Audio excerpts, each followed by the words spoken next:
The morning of August 27, 1944, the coastal anti-aircraft batteries along the Dover Strait had tracked the incoming threat for precisely 4 minutes and 32 seconds.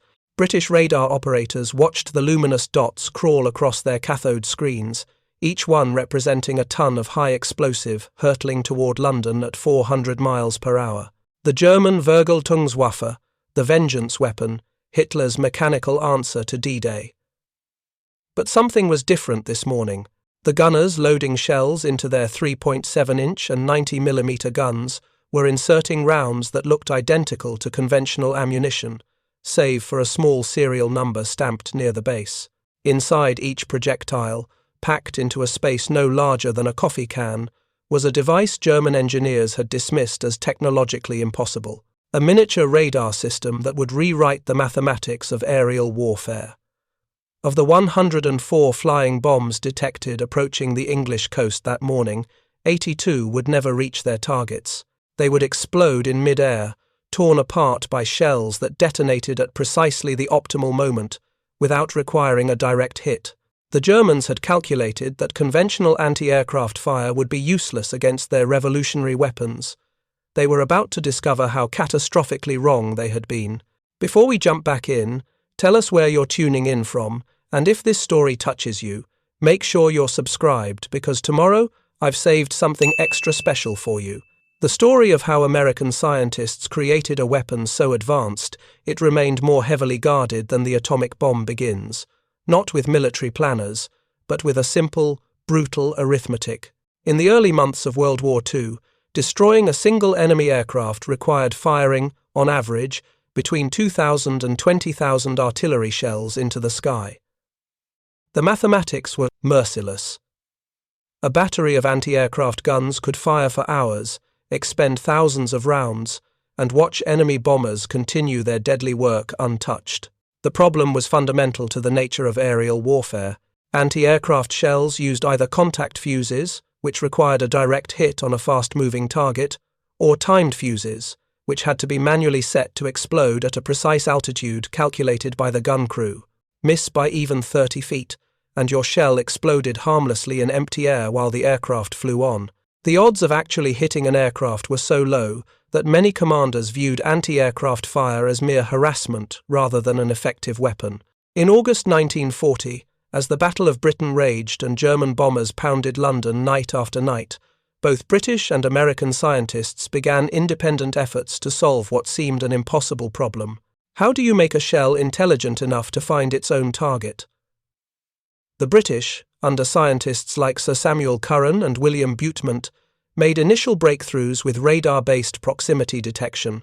Their prototypes worked in rockets, which experienced relatively gentle acceleration forces.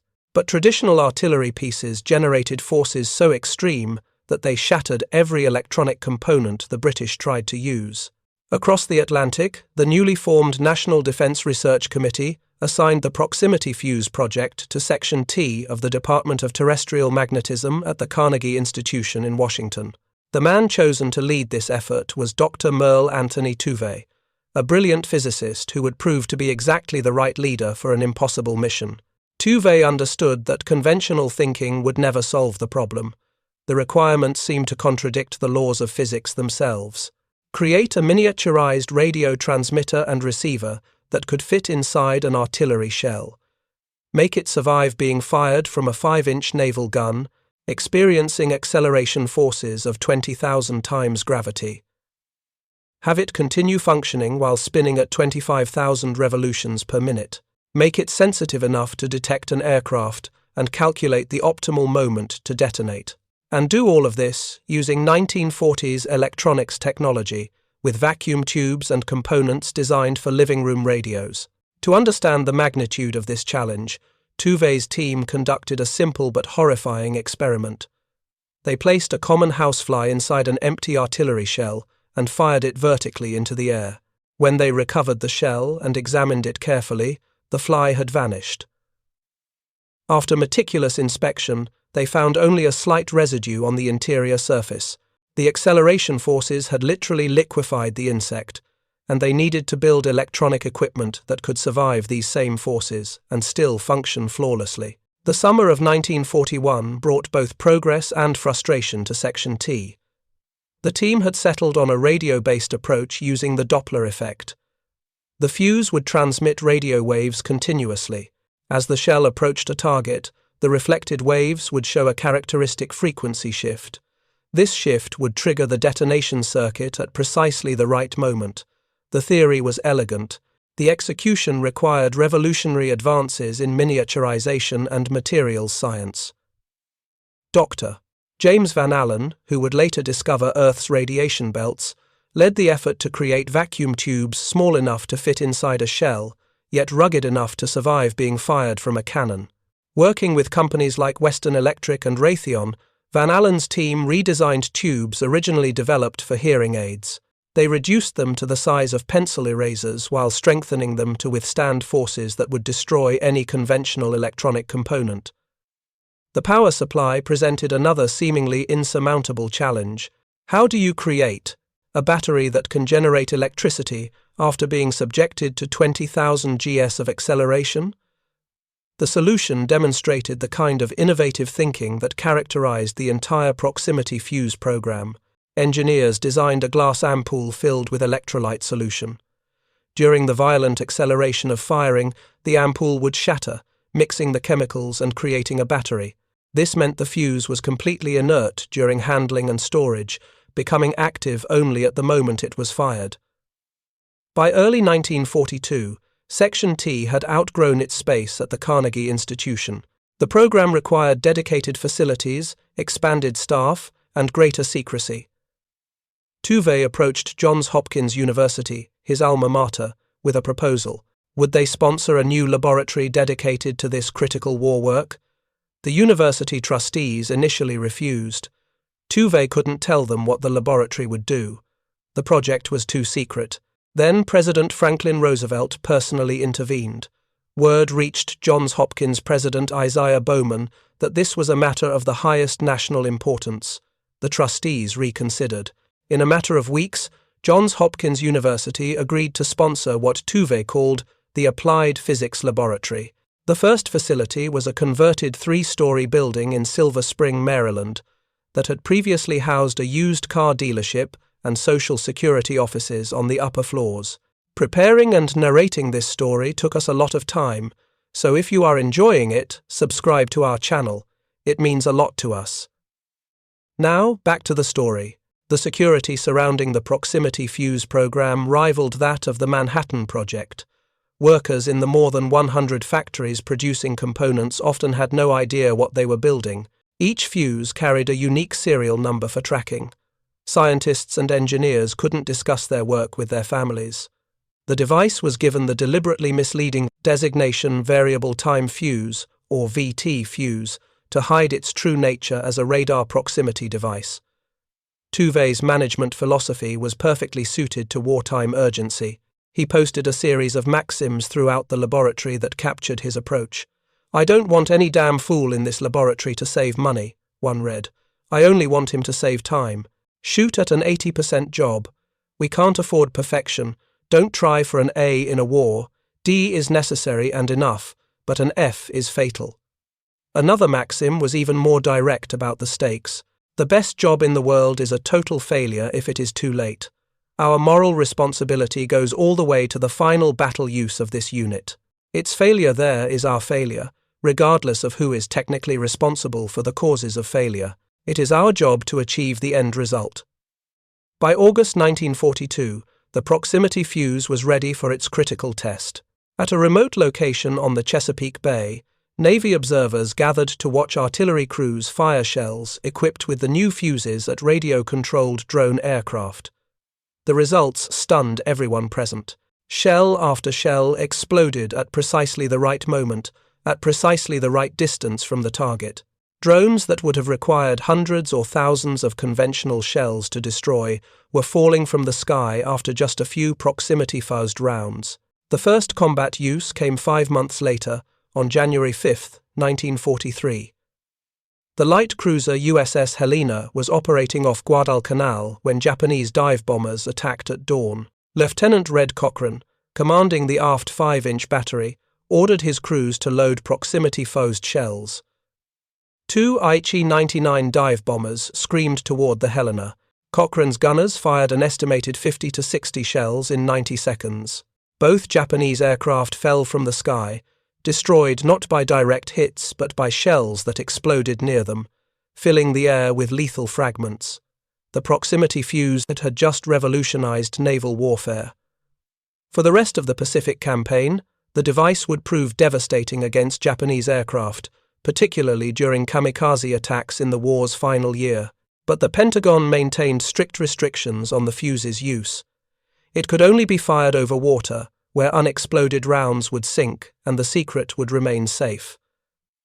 The fear was simple. If the Germans or Japanese recovered an intact proximity fuse and reverse-engineered it, they might develop their own version. And if the Germans had proximity fuses during the Normandy invasion, that thought kept Allied commanders awake at night. General Dwight Eisenhower would later state that German possession of proximity fuses might have made D-Day exceedingly difficult, perhaps impossible. The concentrated firepower of German anti-aircraft batteries, equipped with proximity fuses, could have swept the skies clean of Allied aircraft and devastated amphibious forces approaching the beaches. But in June 1944, 1 week after the successful Normandy landings, Hitler unleashed what he believed would be his answer to the invasion. At 4:18 in the morning on June 13th, the first of Germany's Vergeltungswaffe 1 flying bombs slammed into Swanscombe, Kent. The age of the cruise missile had begun. The V-1 represented revolutionary technology in its own right. Designed by the Fieseler Company with its distinctive pulse jet engine, the weapon was essentially a pilotless aircraft carrying a 1-ton high-explosive warhead.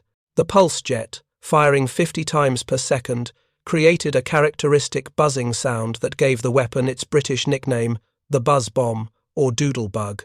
Germans launched them from massive catapult ramps on the French coast, aiming them directly at London from across the English Channel. The V-1 flew at approximately 400 miles per hour at altitudes between 500 and 3,000 feet, though many flew as low as 100 feet to evade radar detection. A simple but effective guidance system used a gyroscopic autopilot to maintain course and altitude, while a small propeller-driven counter calculated the distance traveled. When the counter reached the preset number, it jammed the elevators down, sending the V-1 into a terminal dive. As it dove, the fuel flow disrupted and the engine cut out, creating an eerie silence. Then, seconds later, the explosion.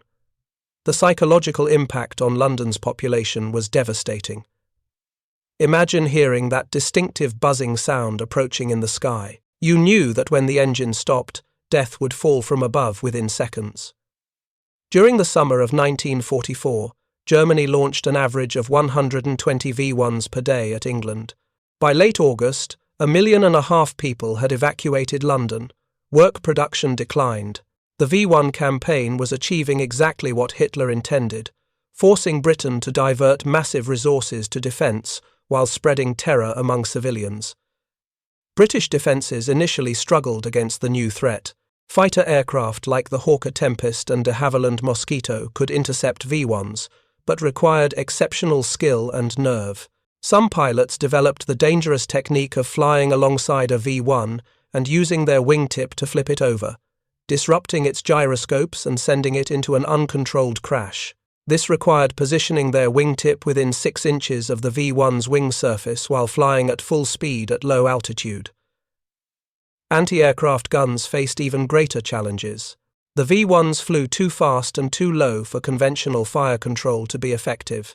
Using timed fuses, gunners had to calculate the exact altitude of a rapidly moving target, set the fuse timer, load and fire, hoping the shell would explode at precisely the right moment. The early success rate was dismal. In the first week of the V-1 campaign, anti-aircraft guns destroyed only 17% of the flying bombs entering the coastal gun belt. The situation was unsustainable.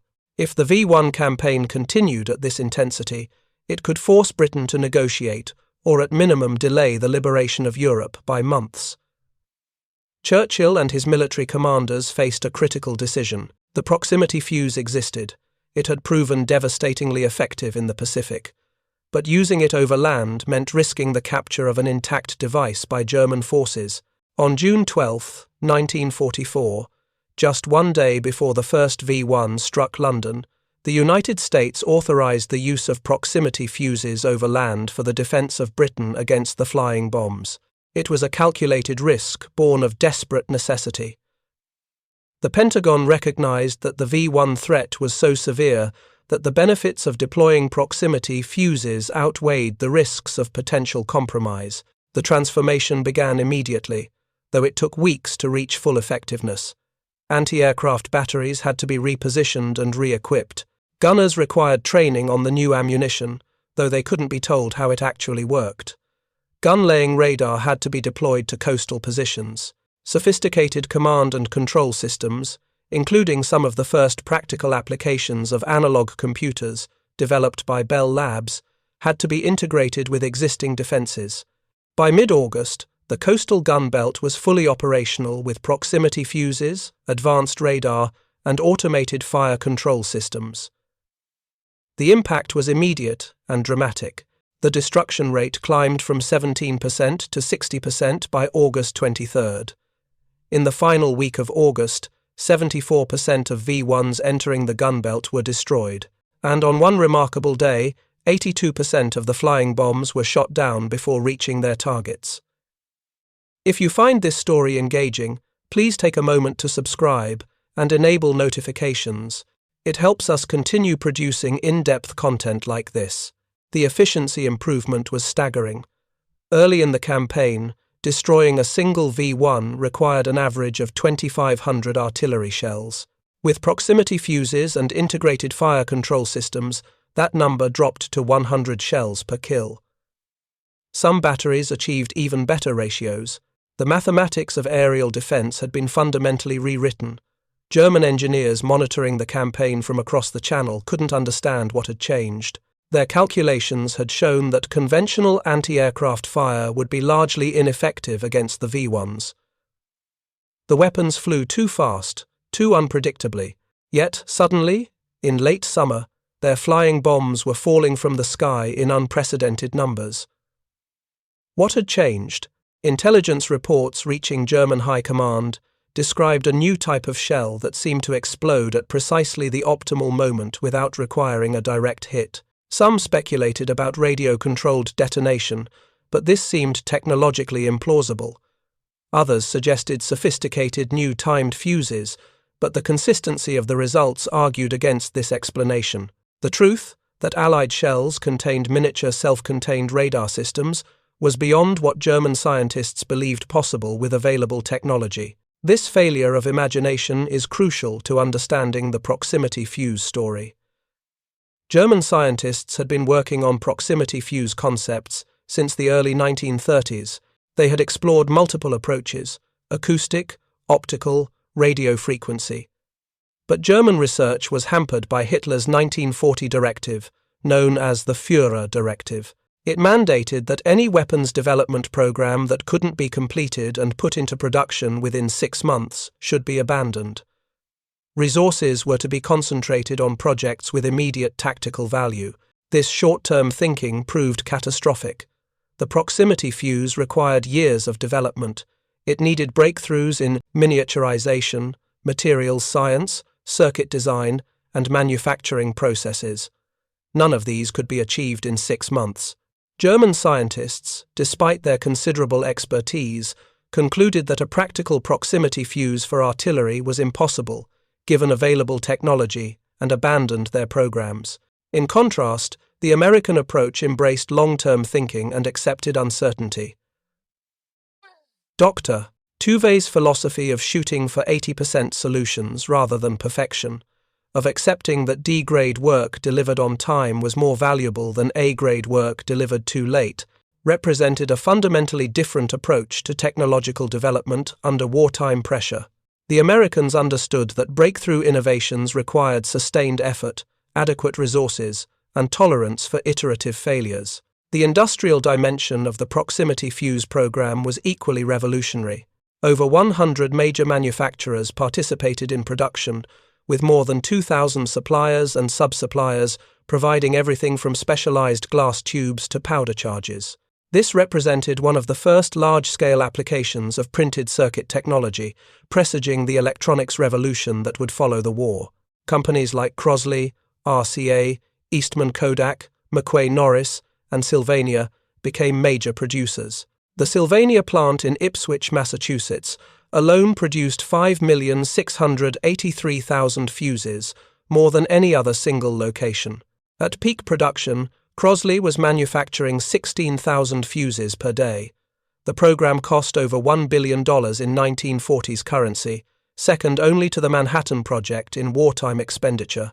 Each proximity fuse contained approximately 130 miniaturized electronic components, 4 or 5 miniature vacuum tubes, depending on the model, resistors, capacitors, and other circuit elements all packed into a device roughly the size and shape of a thermos bottle. Every component had to be tested, every fuse had to meet exacting specifications. The quality control procedures developed for proximity fuse production would later become industry standards, revolutionizing manufacturing processes far beyond military applications. The human dimension of this industrial miracle often goes unmentioned. Tens of thousands of workers, predominantly women, assembled proximity fuses in factories across America. They worked under conditions of absolute secrecy, knowing only that their work was critical to the war effort. They couldn't discuss what they made, even with family members. They endured the stress of precision work under tremendous time pressure, knowing that lives depended on the quality of every unit they produced. By September 1944, Allied forces advancing through France began overrunning the V-1 launch sites on the Pas-de-Calais coast. The immediate threat to London diminished dramatically, but the V-1 campaign continued from launch sites in Holland and from aircraft. German crews mounted V-1s under specially modified Heinkel 111 bombers, launching them over the North Sea to evade the coastal defences. The campaign shifted focus to Antwerp, the vital Belgian port that Allied forces had captured intact in early September. Control of Antwerp was essential for sustaining the advance into Germany. German forces couldn't allow the Allies unrestricted use of this crucial supply hub. Over the next 5 months, Germany launched approximately 2,500 V-1s at Antwerp, along with V-2 ballistic missiles. When the Germans modified V-1s to fly as low as 1,200 feet, making interception even more difficult, applied physics laboratory physicists rapidly designed modified fuses for 3.7-inch and 90mm anti-aircraft shells. These fuses were rushed into production at Crosley facilities. Winston Churchill personally authorized a special flight of Lancaster bombers to transport the modified fuses from Cincinnati to Antwerp. The urgency of this effort demonstrates how critical proximity fuses had become to Allied air defense. The results in Antwerp vindicated this effort. Of the first 75 V-1s facing a single anti-aircraft battalion equipped with the modified proximity fuses, 48 were destroyed. Similar success rates continued throughout the defense of Antwerp. German forces expended enormous resources launching V-1s and V-2s at the port, achieving limited tactical effect, while the Allies maintained operational control. The broader strategic impact of the proximity fuse extended far beyond the V-1 defense. In December 1944, when German forces launched their final major offensive in the Ardennes, proximity fuses played a decisive role in defeating the attack. Artillery shells equipped with proximity fuses, exploding above German positions, created lethal airbursts that conventional artillery couldn't match. General George Patton credited the proximity fuse with saving the besieged town of Bastogne and breaking the German offensive. Patton's assessment of the proximity fuse was characteristically direct. In a letter to the War Department, he wrote, "The new shell with the funny fuse is devastating. We caught a German battalion trying to cross the Sauer River with a battalion concentration and killed by actual count 702. I think that when all armies get this shell, we will have to devise some new method of warfare. I am glad that you all thought of it first." The German High Command's growing awareness of Allied proximity fuses came far too late to matter. By early January 1945, maintaining secrecy had become impossible. Too many shells had been fired. Too many German soldiers had witnessed their devastating effects. On January 6, the War Department authorized limited public disclosure. The New York Times reported on a revolutionary new artillery shell that multiplied the effectiveness of American guns, though the article carefully avoided explaining the actual technology. German military intelligence reports from this period reveal a mixture of technical understanding and strategic helplessness. A January 10 report from Foreign Armies West, the intelligence organization responsible for analyzing Western Allied capabilities, stated bluntly, "The Americans possess a radio-controlled artillery fuse that detonates shells at optimal height for anti-personnel effect. This weapon has caused severe casualties among our forces. No effective countermeasures exist." That final sentence captured the essential reality. There were no countermeasures. You couldn't jam the fuses because each operated on its own self-contained frequency. You couldn't shoot them down because they were moving at artillery shell velocities. You couldn't armor against them because the fragments came from above, penetrating the vulnerable tops of vehicles and fortifications. The only defense would have been to develop Germany's own proximity fuses, and that opportunity had been squandered years earlier. The story of German proximity fuse development is one of bureaucratic short-sightedness and the failure of authoritarian systems to support long-term innovation. In the early 1930s, German scientists and engineers had begun exploring proximity fuse concepts. They understood the tactical advantages such a weapon would provide. German industry possessed the technical sophistication to develop the necessary components, but the program faced insurmountable institutional obstacles. Hitler's Führer Directive of 1940, mandating that weapons development projects be completed within 6 months or abandoned, killed German proximity fuse research. The directive reflected the Nazi regime's expectation of rapid victory and its unwillingness to invest in technologies that wouldn't provide immediate battlefield advantage. German scientists concluded, not incorrectly given their resource constraints and timeline, that a practical artillery proximity fuse was impossible to achieve. This decision reveals something profound about the relationship between political systems and technological innovation. Authoritarian regimes often excel at directing resources towards specific, well-defined goals. Germany's rocket program, for instance, achieved remarkable results precisely because Hitler personally championed it.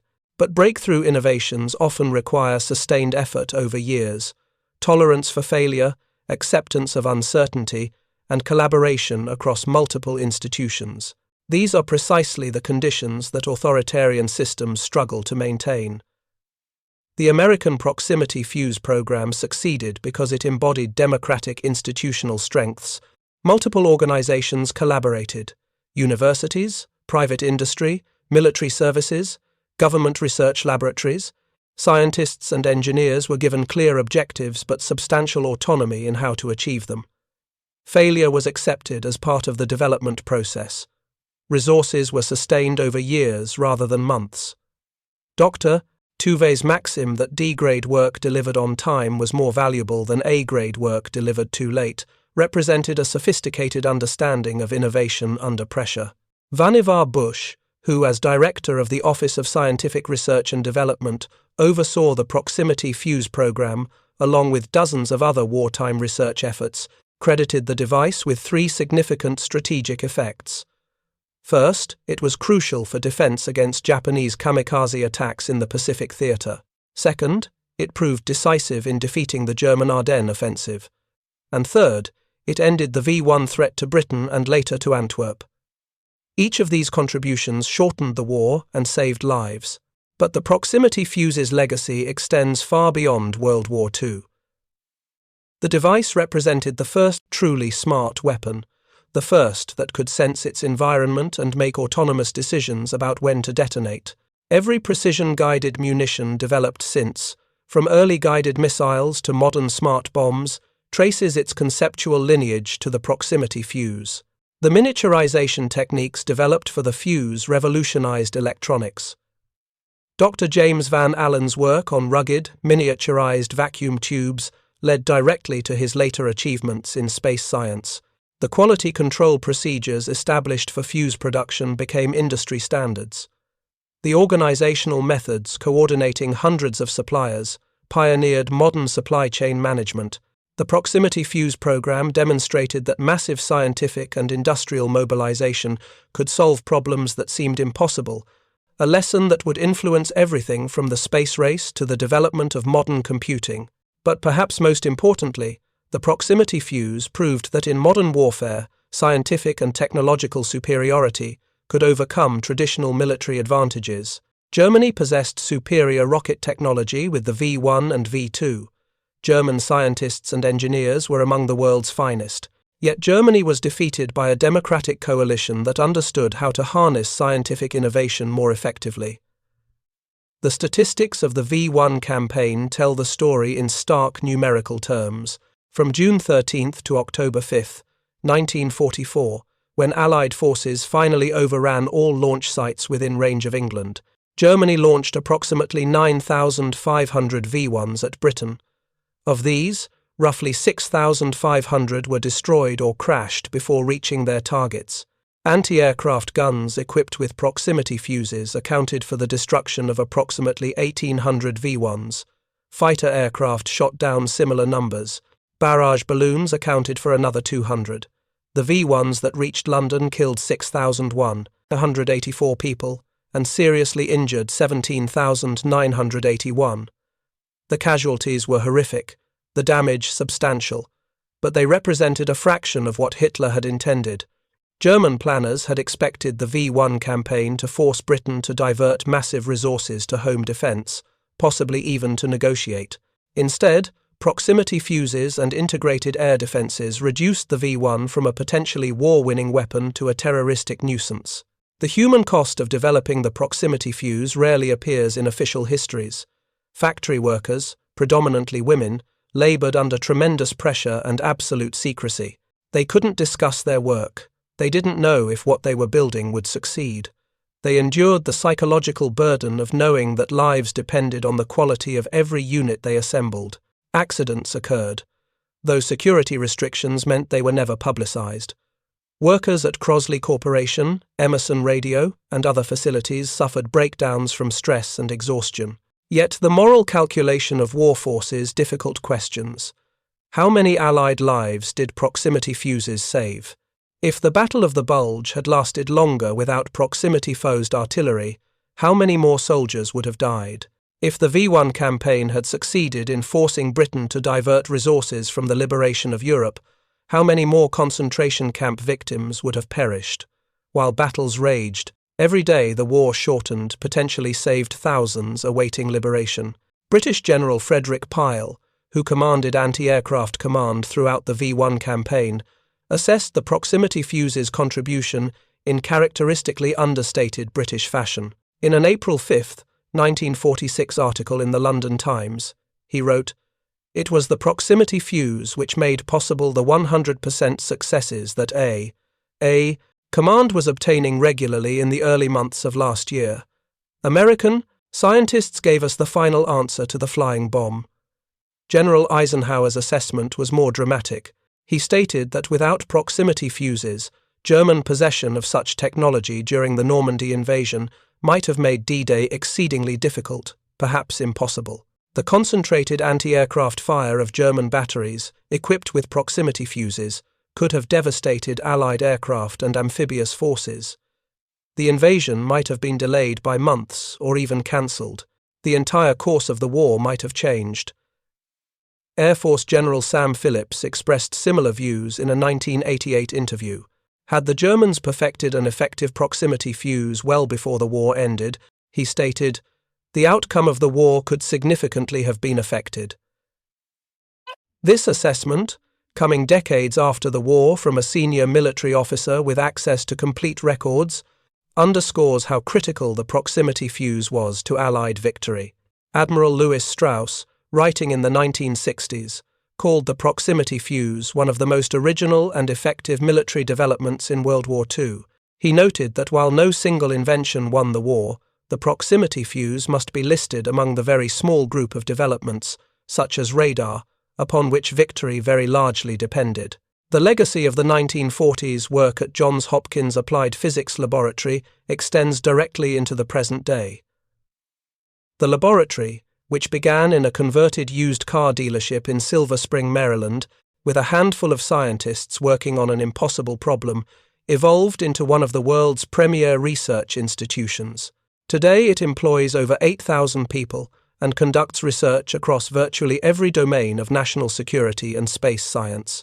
The miniaturized electronics that Van Allen and his colleagues developed to survive artillery acceleration led directly to the miniaturization revolution that would give us transistors, integrated circuits, and eventually the digital age.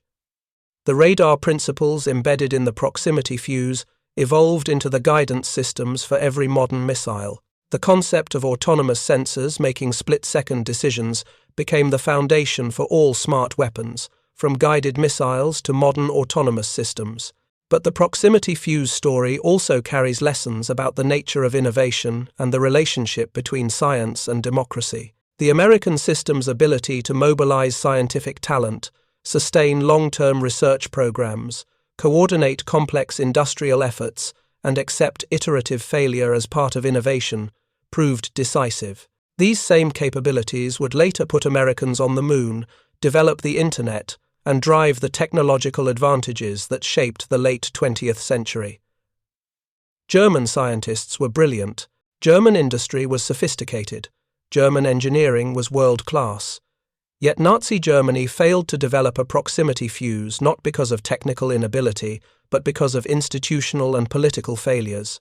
The authoritarian system's demand for immediate results, its inability to sustain long-term research, its failure to coordinate effectively across organizations, and its tendency to concentrate decision-making authority in the hands of leaders who didn't understand the innovation process all contributed to this failure.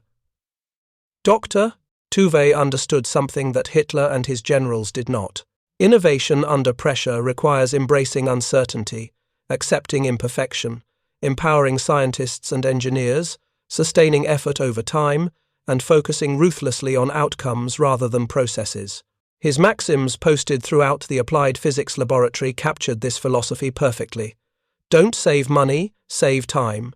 Shoot for 80%, not perfection.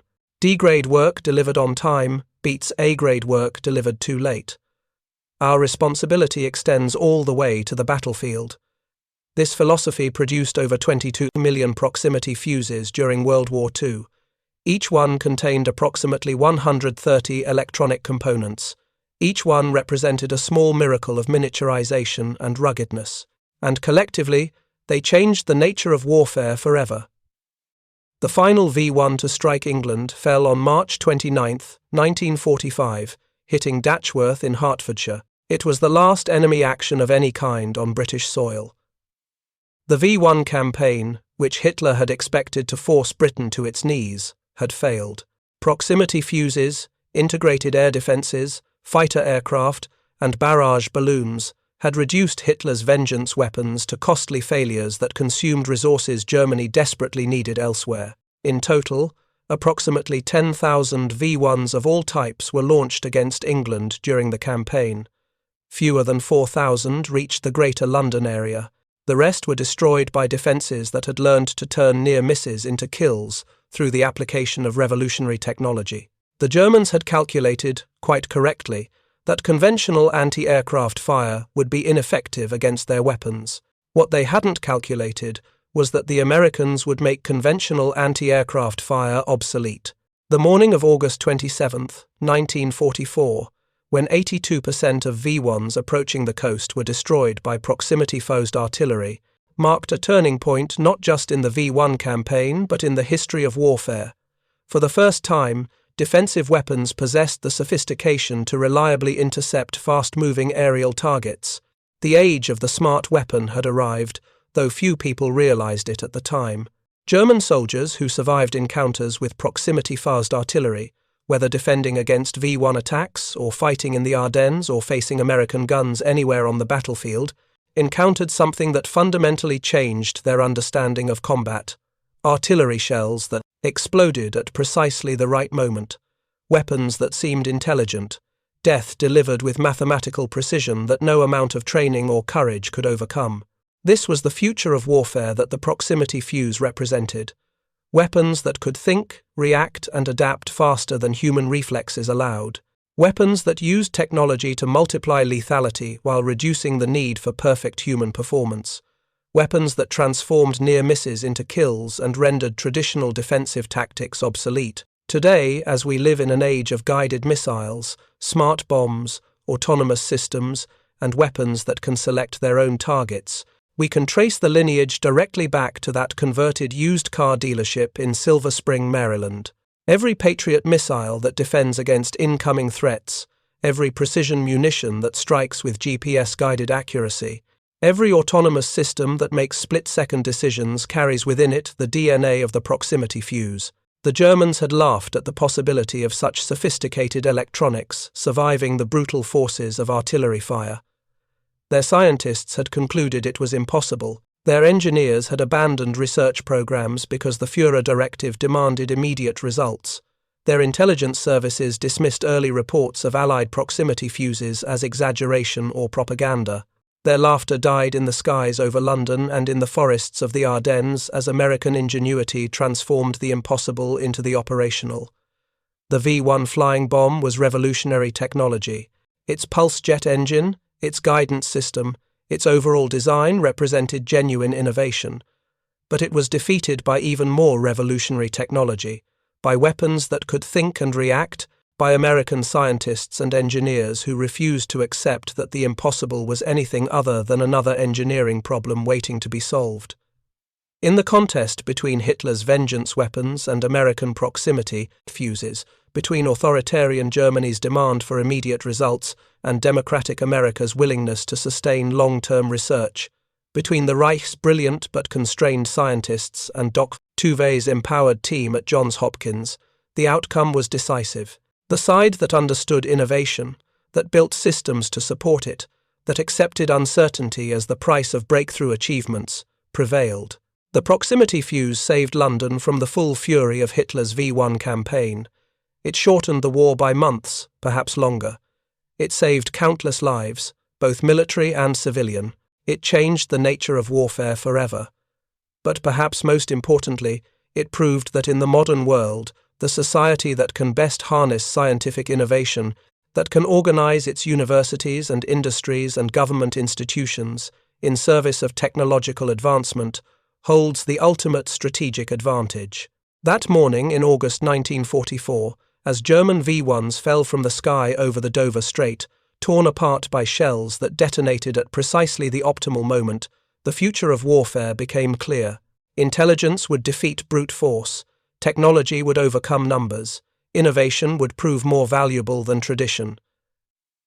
And the society that understood these truths would write the terms of the peace. The proximity fuse was more than a weapon. It was a demonstration of what free societies could achieve when properly mobilized. It was proof that patient scientific work, sustained over years, could solve problems that seemed impossible. It was evidence that empowering scientists and engineers, giving them resources and autonomy and clear objectives, produced results that authoritarian command and control systems could never match. As the last V-1 fell to British defences in March 1945, as German forces retreated on all fronts, as the Third Reich collapsed under the weight of Allied technological and industrial superiority, the lessons of the proximity fuse stood clear. In modern warfare, and in the broader contest between nations, there is no substitute for the long-term thinking, institutional flexibility, and sustained commitment to innovation that only democratic societies can consistently provide. The Germans never expected VT proximity fuses to destroy 90% of V-1 rockets over England. They never imagined American scientists could miniaturize radar systems to fit inside artillery shells. They never believed vacuum tubes could survive 20,000 gs of acceleration. They never thought a democratic society could organize a program involving hundreds of institutions and tens of thousands of workers to produce 22 million precision electronic devices during wartime. They were wrong on every count. And that miscalculation, that failure of imagination, that inability to understand what American science and industry could achieve when properly directed, cost them the war. Up next, you've got two more standout stories right on your screen. If this one hits the mark, You won't want to pass these up. Just click and check them out. And don't forget to like, subscribe, and turn on the notification bell so you don't miss any upload from us.